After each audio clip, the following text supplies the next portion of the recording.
سورہ بقرہ آیت نمبر 282۔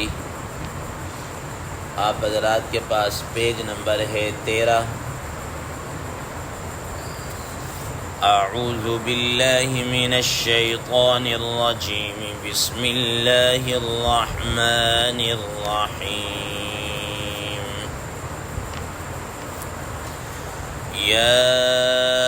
ایہا الذین آمنوا اذا تداینتم بدین الى اجل مسمى فاکتبوه وَلْيَكْتُبْ بَيْنَكُمْ كَاتِبٌ بِالْعَدْلِ وَلَا يَأْبَ كَاتِبٌ أَنْ يَكْتُبَ كَمَا عَلَّمَهُ اللَّهُ فَلْيَكْتُبْ وَلْيُمْلِلِ الَّذِي عَلَيْهِ الْحَقُّ وَلْيَتَّقِ اللَّهَ رَبَّهُ ولا يبخس منه شيئا صدق الله العظيم۔ اللهم صل على محمد النبي الأمي وعلى آله وسلم تسلیما کثیرا کثیرا۔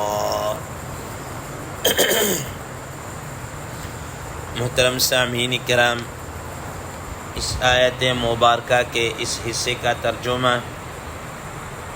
اللہ تبارک و تعالی ارشاد فرماتے ہیں، یا ایھا الذین آمنوا، اے ایمان والو، اذا تداینتم بدین الی اجل مسمی، جب تم آپس میں ادھار کا معاملہ کرنے لگو ایک مقررہ مدت تک، فاکتبوہ، تو اس کو لکھ لیا کرو، اس کو لکھ لو، وَلْيَكْتُبْ بَيْنَكُمْ كَاتِبٌ بِالْعَدْلِ، اور چاہیے کہ تمہارے درمیان لکھنے والا ہو انصاف کے ساتھ، وَلَا يَأْبَ كَاتِبٌ أَن يَكْتُبَ كَمَا عَلَّمَهُ اللَّهُ فَلْيَكْتُبْ، اور لکھنے والا لکھنے سے انکار نہ کرے جیسا کہ اللہ تعالیٰ نے اس کو لکھنا سکھلا دیا ہے، فَلْيَكْتُبْ، تو اس کو چاہیے کہ وہ لکھ لیا کرے۔ وَلْيُمْلِلِ الَّذِي عَلَيْهِ الْحَقُّ، اور املا وہ شخص کروائے کہ جس کے اوپر حق لازم ہے، وَلْيَتَّقِ اللَّهَ رَبَّهُ، اور چاہیے کہ وہ اللہ جو اس کا پروردگار ہے اس سے ڈرے، وَلَا يَبْخَسْ مِنْهُ شَيْئًا، اور لکھوانے کے اندر کچھ بھی کمی نہ کرے۔ محترم سامعین کرام، قرآن مجید کی یہ آیت مبارکہ، جس کو آیت دین یا آیت مداینہ کہا جاتا ہے، قرآن مجید کی حروف کے اعتبار سے یہ سب سے بڑی آیت مبارکہ ہے۔ قرآن مجید کی یہ سب سے بڑی آیت مبارکہ ہے۔ آپ دیکھ لیجئے کئی لائنوں کے اوپر یہ آیت مشتمل ہے، ورنہ عمومی طور پر 4، 5، 6، 7 لائنوں پر کوئی آیت زیادہ سے زیادہ بڑی ہوتی ہے، لیکن یہ آیت مبارکہ سب سے بڑی ہے، تقریباً لگ بھگ 1 پیج کے برابر ہے۔ محترم سامعین کرام، ما قبل کی آیات میں آپ حضرات کے سامنے یہ باتیں آ چکی ہیں کہ اللہ تبارک و تعالی نے مختلف چیزوں کے متعلق مختلف قسم کے احکامات کو بیان کیا ہے، جس میں آپ دیکھ لیجئے جہاں پر عبادات سے متعلق اللہ تعالی نے احکامات کو بیان کیا ہے، وہیں پر اللہ تبارک و تعالی نے معاملات سے متعلق بھی ڈسکس کیا ہے کہ یہ معاملات کس طرح کرنے ہیں، کون سا معاملہ جائز ہے، کون سا ناجائز ہے، کون سا سودی ہے۔ خاص طور پر سود کے متعلق پیچھے آپ حضرات پڑھ کر آ چکے ہیں کہ اللہ تبارک و تعالیٰ نے اس کے متعلق بیان کیا۔ پھر اسی سود کے احکامات کے اندر آخر میں اللہ تبارک و تعالیٰ نے جس آدمی کو قرض دیا جائے تو اس کی مہلت دینے کے متعلق بھی اللہ تبارک و تعالیٰ نے بیان کیا۔ تو آج کی اس زیر 10 آیت مبارکہ میں دین سے متعلق گفتگو کی جا رہی ہے۔ محترم سامعین کرام، عربی زبان میں اور عربی گرامر کے اعتبار سے قرض اور دین دو الگ الگ الفاظ ہیں، اگرچہ ہم اردو کے اندر دونوں کا معنی ادھار کرتے ہیں، لیکن یہ عربیت کے اعتبار سے یہ دونوں الگ الگ معنی کے لیے استعمال ہوتے ہیں۔ قرض، جس کو ہم اپنے محاورہ کے اندر ادھار ہی کہتے ہیں، یہ وہ کہلاتا ہے کہ جب کوئی آدمی کسی کو نقدی یعنی روپیہ ادھار دے، عربی زبان میں اس کے لیے قرض کا لفظ استعمال ہوتا ہے کہ جب آپ کسی کو کچھ پیسے ادھار دیں، کچھ نقدی دیں، 5، 10، 1000 جتنی مرضی آپ دے دیں، یہ اگر دیں گے تو یہ قرض کہلاتا ہے۔ اور اس قرض کے اوپر آپ پڑھ چکے ہیں کہ اگر آپ نے کسی قسم کا اضافہ وصول کیا، یہ جو آپ نے قرض دیا ہے اور واپس ریٹرن لے رہے ہیں، تو آپ نے اگر کسی قسم کا اضافہ وصول کیا ہے تو وہ سود کہلائے گا، جس کی ڈیٹیل ہم پیچھے پڑھ کر آ چکے ہیں۔ اور اللہ تبارک و تعالیٰ نے اسی وجہ سے قرآن مجید کے اندر من ذا الذی یقرض اللہ قرضا حسنا ترغیب دیتے ہوئے، انفاق فی سبیل اللہ کے اندر ترغیب دیتے ہوئے یہ الفاظ استعمال کیے ہیں کہ کون ہے جو اللہ تبارک و تعالیٰ کو قرض دے اور قرض حسن دے۔ ٹھیک ہے کہ جس طرح دنیا کے اندر عموماً ایسا ہوتا ہے کہ جب کوئی آدمی قرض دیتا ہے تو یہ لازمی کہ بھئی یہ اس نے واپس کرنا ہے، ریٹرن کرنا ہے،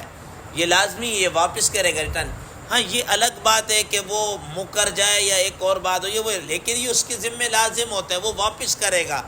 دینے والا بھی اس نیت سے دے رہا ہوتا ہے کہ یہ واپس لوں گا، لینے والا بھی اس نیت سے لے رہا ہوتا ہے کہ یہ میں نے واپس کرنے ہیں، ابھی اپنی ضرورت کے پورا کرنے کے لیے میں نے یہ رقم ادھار لی ہے۔ اللہ تعالیٰ نے اس کو اسی قرض سے تعبیر کیا، جس طرح تمہیں یہ ملنا یقینی ہے ویسے ہی یاد رکھنا جو اللہ تعالیٰ کے راہ میں خرچ کرے گا یہ ایسا ہی ہے جو وہ اللہ تعالیٰ کو قرض دے رہا ہے، اللہ اس کا ریٹرن دنیا میں بھی دیں گے اور آخرت کے اندر تو ہے ہی ہے۔ دنیا کے اندر 10 گنا ہے اور آخرت کے اندر 70 گنا اور پتہ نہیں کتنا ہے، یہ اللہ تبارک و تعالیٰ ہی زیادہ بہتر جانتے ہیں۔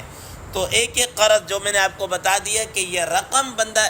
ادھار دیتا ہے، یہ اس کے اوپر لفظ قرض بولا جاتا ہے۔ دوسرے نمبر پر لفظ دین ہے۔ دین کا معنی بھی ہم اپنے محاورہ کے اندر ادھار ہی کا کرتے ہیں، لیکن دین اپنے استعمال کے اعتبار سے عموم ہے، اس کے اندر عموم ہے کہ چاہے آپ نقدی کسی کو دیں وہ بھی دین کہلاتا ہے، اور عمومی طور پر یہ ہوتا ہے کہ جب آپ کوئی اور جنس نقد رقم کے علاوہ کوئی اور چیز ادھار کے طور پر دے رہے ہیں، عربی زبان میں اس کو بھی دین کہتے ہیں۔ میں اس کی عام فہم اور موٹی سی مثال دے دوں کہ جس طریقے سے عموماً دکانداروں کے ساتھ ادھار ہوتا ہے کہ آپ جاتے ہیں محلے کے اندر، جو آپ کا دکاندار ہے، آپ نے اس سے ضروریات زندگی کی چیزیں جو آپ نے لے لی، گروسری کر لی ہے، آپ نے آٹا، چینی، دالیں وغیرہ یہ چیزیں آپ نے لے لی اور اس کو پاس اپنا لکھوا دیا کہ میں تمہیں یکم تاریخ کو یا فلاں تاریخ کو کیا ہے میں یہ معاملہ کر، تو اب آپ نے اس سے جنس لی ہے، چینی کی شکل میں، پتی کی شکل میں، اپنی گروسری کی شکل میں کچھ چیزیں کیا ہیں آپ نے لی ہیں، اور اب آپ نے اس کو بدلے کے اندر رقم کیا ہے پے کرنی ہے، یہ دین کہلاتا ہے۔ یہ دین کہلاتا ہے کہ جب آپ کوئی چیز، کوئی جنس ادھار کے اوپر لیں اور اس کا رقم دیں تو یہ دین کہلاتا ہے۔ تو اب حضرات مفسرین کرام رحم اللہ فرماتے ہیں کہ یہ دین کا لفظ عمومی ہے، چاہے نقد رقم دیں تب بھی یہ دین کے اندر آ جاتا ہے، لیکن اور اگر کوئی جنس ادھار کے اوپر لیں تب بھی یہ کیا ہے دین کے اندر آ جاتا ہے، لیکن قرض خاص طور پر نقد رقم کو ادھار دینے، نقدی کیا ہے ادھار دینے کے اوپر بولا جاتا ہے۔ اب اس آیت مبارکہ میں اللہ تبارک و تعالی نے اسی قرض اسی دین کے متعلق کچھ احکامات کو کیا کیا ہے، بیان کیا ہے، اور فرمایا کہ جب تم آپس میں اس طرح کا کوئی لین دین کرو، تمہارے آپس میں اس طرح کا کوئی معاملہ ہو تو اس کو کیا کر لو، آپس میں لکھ لیا کرو، اس کو لکھ لیا کرو۔ محترم سامعین کرام، تھوڑا سا آپ غور کیجئے گا کہ آج کل کی یہ جو آج کل کا موجودہ زمانہ چل رہا ہے، جس کو ہم 21ویں صدی کہتے ہیں، کہ یہ کیا کہتے ہیں، تعلیمی ایجوکیشن سینچری ہے، یعنی پڑھی لکھی اور پڑھائی کا معیار اس کے اعتبار سے بڑھ گیا ہے کہ لوگوں کے اندر لکھنے پڑھنے کا شعور پہلے سے بہت کیا ہے، بڑھ چکا ہے۔ لیکن اگر آپ نزول قرآن کے موقع پر اگر اس کو تصور رکھ کر کریں کہ جب پورے معاشرے کے اندر لکھنے پڑھنے والے افراد اتنے تھے جن کو آپ انگلیوں پر کاؤنٹ کر سکتے ہیں، ٹھیک ہے نا، گنے چنے افراد کیا ہے جو لکھنا پڑھنا جانتے تھے، عمومی طور پر جو ان کے جو معاملات ہوتے تھے، وہ جو آپس میں ڈسکس کرتے تھے، وہ سارے کے سارے زبانی طور پر ہوتے تھے کہ اچھا میں نے یہ بات کی، اس نے کہا ٹھیک ہو گیا، یہ لیا، یہ دیا، یہ ہو گیا، یہ سارا زبانی کلامی کیا ہوتے تھے۔ اور آپ حضرات کے علم میں ہے کہ جب زبانی کلامی ہو تو ہر آدمی کا حافظہ اس جیسا نہیں ہے کہ وہ ساری چیزوں کو کیا کر سکے، اپنے پاس سیو کر سکے۔ آخر انسان کی جو میموری، اس کی ایک لمٹ ہے، ٹھیک ہے، اس کی کیا ہے، ایک لمٹ ہے۔ بسا اوقات آدمی کیا کرتا، بات کو بھول جاتا ہے، یا کچھ سمجھ، معاملہ کچھ ہوتا ہے، سمجھ کچھ رہا ہوتا ہے، اس کے ذہن میں کوئی اور بات کسی وجہ سے بیٹھ جاتی ہے، تو آپس میں نزاع اور جھگڑا، لڑائی کی نوبت آ سکتی ہے۔ تو اللہ تعالیٰ نے اس وقت فرما دیا کہ آپ یہ کریں کہ جو تمہارا آپس میں لین دین ہو، رقم کا ہو، جنس کا ہو، کسی چیز کا بھی ہو، تو اس کو چاہیے کہ آپ اس کو لکھ لیں، ٹھیک ہے نا۔ اور اس کی کچھ شرائط کو بیان کر دیا۔ پہلے نمبر پر یہ بتا دیا کہ یہ جو تمہارا معاملہ ہے الی اجل مسمى، ایک مقررہ مدت تک ہو، فاکتبوا، اس کو لکھ لو، مقررہ مدت تک۔ مقررہ مدت سے مراد یہ ہے کہ تمہارے اور اس کے درمیان جو بات آپس میں طے، بھائی میں یہ چیز لے رہا ہوں یا یہ رقم لے رہا ہوں، میں فلاں ڈیٹ کو کیا کر دوں گا، واپس کر دوں گا۔ اب آپ نے اس کی لمٹ کیا کر دی، بیان کر دی کہ 1 جنوری 2026 کو میں انشاءاللہ عزیز یہ چیز یہ تمہیں کیا کر دوں گا، واپس کر دوں گا، یا 1 نومبر یا 1 دسمبر یا کوئی بھی ایسی ڈیٹ، تاریخ اور سن وائز اس کو کیا کر دے، بیان کر دے، ٹھیک ہے نا۔ یہ الی اجل مسمى، یہ ایسا نہ ہو کہ آپ نے مدت تو بیان کر دی لیکن کوئی وہ کیا کہتے ہیں اس کے اندر واضح کوئی چیز ہے ہی نہیں ہے، ایسے مجہول سی آپ نے، ہاں میں دے دوں گا انشاءاللہ، ہاں گرمیاں جب آئیں گی میں دے دوں گا، سردیوں میں دے دوں گا، یا جب گندم کی کٹائی ہوگی، یا فلاں جب فصل آئے گی، یا فلاں جب ہوگا، تو یہ ایسی، یہ کیا ہے، نامعلوم ہے۔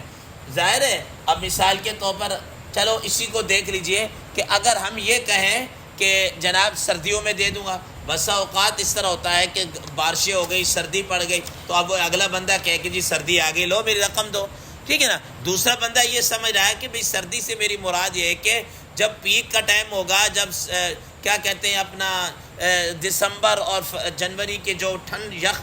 ہوتی ہیں، اس میں جا کے واپس کروں، یا وہ کہتا ہے کہ فلاں کھیتی کے آتے وقت فلاں فصل جب آئے گی تو میں دے دوں گا۔ اب دیکھیں مثلا گندم کی فصل ہے، اب گندم کی فصل اب آپ شروع ہو جائے، سندھ کے علاقے سے شروع ہو جائے، ہمارے ہاں تو ابھی جناب اللہ گندم کے اندر کوئی 2-3 ہفتے مہینہ باقی ہوتا ہے، وہاں پر جناب اللہ کٹا کے سارا کوئی فارغ ہو جاتا ہے۔ ابھی آپ اس میں نزاع اور جھگڑا ہو سکتا ہے، وہ کہے گا بھی گندم آ گئی، دیکھو مارکیٹ میں آ چکی، یہ ہو گیا، وہ کہے گا بھئی ابھی دیکھیں، یہ آپ کے سامنے نزاع ہو سکتا ہے۔ اس لیے قرآن مجید نے فرمایا الی اجل مسمى، جو ڈیٹ ہو، فکس ہو، مقرر کردہ ہو، کوئی اس کے اندر ڈاؤٹ فلی نہ ہو، کسی قسم کا ڈاؤٹ نہ ہو، فاکتبوا، اس کو کیا کر لیجئے، لکھ لیجئے، ٹھیک ہے نا۔ رسول اللہ صلی اللہ تعالیٰ علیہ وسلم کی ایک حدیث مبارکہ دوران مطالعہ نظر سے گزری، فرمایا کہ اگر کوئی آدمی کوئی معاملہ کرتا ہے اور نہیں لکھتا، پھر اس کے درمیان چاہے وہ جو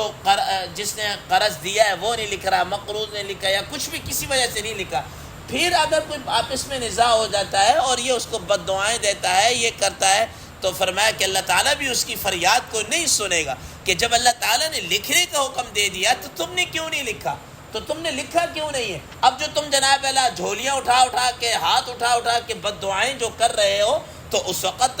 تم عقل کا تقاضا تھا لکھ لیتے، ٹھیک ہے نہیں؟ ہمارے عموماً یہ ہوتا ہے کہ بھائی کو دی ہے، کسی ملنے ملانے والے کو دی ہے، تو اب یار میں اگر لکھواؤں گا تو یہ کیا کہ میرے پہ اتنی بے اعتمادی، یا وہ اگلا بندہ کیا کہ یار میں کوئی نٹ چڑھے ہیں، کوئی میرے تو بے اعتمادی ہے، کوئی میں بھاگ چلا ہوں، ادھر ہی ہوں یار، کیا ہو گیا؟ نہ بھائی، شریعت کا حکم ہے کہ آپ کیا کریں، فَاكْتُبُوا، اس کو کیا کر لیں، لکھ رہے ہیں۔ محترم سامعین اکرام، بقیہ انشاءاللہ حدیث کے متعلق انشاءاللہ آئندہ بیان کیا جائے گا۔ اللہ تبارک و تعالیٰ سے دعا ہے اللہ تبارک و تعالیٰ اس پر عمل کرنے کی توفیق عطا فرمائے۔ وآخر دعوانا ان الحمد للہ رب العالمین۔